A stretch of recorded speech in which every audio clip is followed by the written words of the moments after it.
नमस्कार, Ashwini Rana, founder voice of banking. आज 2 अक्टूबर 2024। 2 अक्टूबर 1975 को क्षेत्रीय ग्रामीण बैंकों की स्थापना हुई थी। आज ये ग्रामीण बैंक 50 साल के हो गए।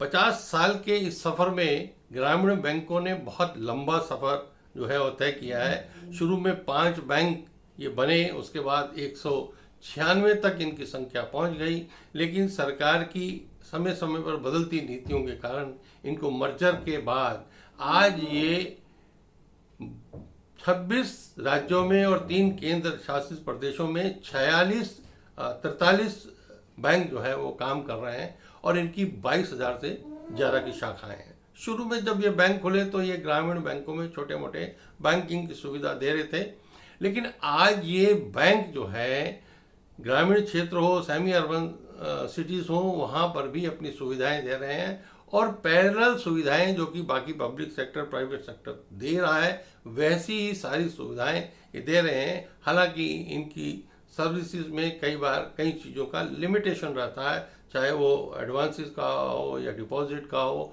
या और कई तरीके के, लेकिन ये सारी सुविधाएं उन लोगों को दे रहे हैं कि जिनके पास आज से 50 साल पहले बैंकिंग की सुविधाओं के लिए उनको पब्लिक सेक्टर बैंकों पर ही निर्भर होना पड़ता था। इन बैंकों में भी जो स्टेक है वो लगभग 50% जो है वो केंद्र सरकार का हिस्सा है। इन बैंकों में 15% जिस स्टेट में काम करते हैं उस स्टेट गवर्नमेंट का है और 35% हिस्सेदारी जो है वो स्पॉन्सर्ड बैंक की है, जो पब्लिक सेक्टर बैंक ने इनको स्पॉन्सर किया हुआ। तो इस प्रकार से इनका स्ट्रेंथ रहती है। इस कारण से भी कई बार इनके अंदर अलग अलग इशू रहते हैं। आज जो कर्मचारी जिन सुविधाओं और जिस इन्वायरमेंट में काम कर रहे हैं, जब ये खुले थे वैसा नहीं था। छोटे छोटे एक कमरे के रूप में, कहीं पर तो पक्का कमरा भी नहीं होता था, लॉकर नहीं होता था, पैसे को किसी के यहाँ रखा जाता था, सिक्योरिटी नहीं थी, लेकिन वो एक छोटे से कच्चे मकान के रूप में भी ग्रामीण बैंकों में काम कर रहे थे और जो कर्मचारी थे उनको भी जो तनख्वाह थी, उनके अलाउंसेस थे, वो बहुत नॉमिनल थे। हालांकि जैसे जैसे बैंक बढ़ता गया, बैंक में कर्मचारी अधिकारियों की संख्या भी बढ़ी, तो उस समय की यूनियंस ने मांग की कि समान काम समान वेतन जो है हमें मिलना चाहिए, जो बाकी पब्लिक सेक्टर में मिलता है। तो अल्टीमेटली उनकी वो लड़ाई सफल रही और उनको भी public sector bank, sponsored bank के बराबर वेतनमान मिलना शुरू हो गए। लेकिन बहुत सारी सुविधाओं को उनको लंबा लड़ाई लड़नी पड़ी और वो सुविधाएं आस्ता आस्ता उनको मिलती गई। अभी जाकर उनको पेंशन का ऑप्शन भी मिल पाया है, जो कि बड़े लंबे समय से वो इसकी लड़ाई लड़ रहे थे।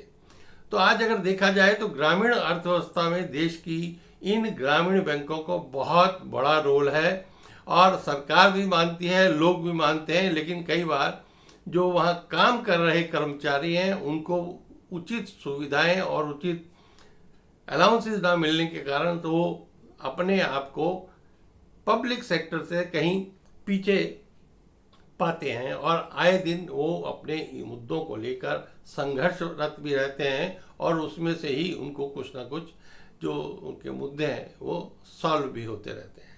तो सरकार ने अभी इन बैंकों के भविष्य के लिए एक कमेटी का गठन किया था कि आगे इनका भविष्य क्या हो। तो कमेटी ने सुझाव दिया कि एक राज्य में एक ही जो ग्रामीण बैंक हो।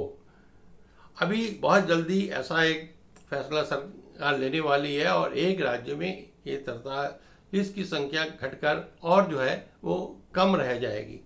लेकिन हमारा सुझाव है कि जब ये सरकार इस प्रकार का रिफॉर्म्स इन बैंकों में करने ही जा रही है, तो इन सभी बैंकों को मिलाकर क्यों ना एक बड़ा बैंक बना दिया जाए, national rural bank of India, जिससे कि एक बहुत बड़ी ताकत ग्रामीण क्षेत्र में बैंकिंग की सुविधाएं देने वाली बैंक के रूप में सामने आएगी और बैंक भी बड़ा होगा, बैंक सशक्त होगा और उसके पास रिसोर्सेज होंगे और वो अच्छी तरह से जो है बैंकिंग की सुविधाएं जो है ग्रामीण जनता और सेमी अर्बन को भी जो है वो कैटर कर पाएंगे। तो हो सकता है कि सरकार इस बारे में अगर सोचती है तो जो कर्मचारी हैं उनकी मांग भी पूरी होती है और देश हित में ये एक उचित कदम हो सकता है।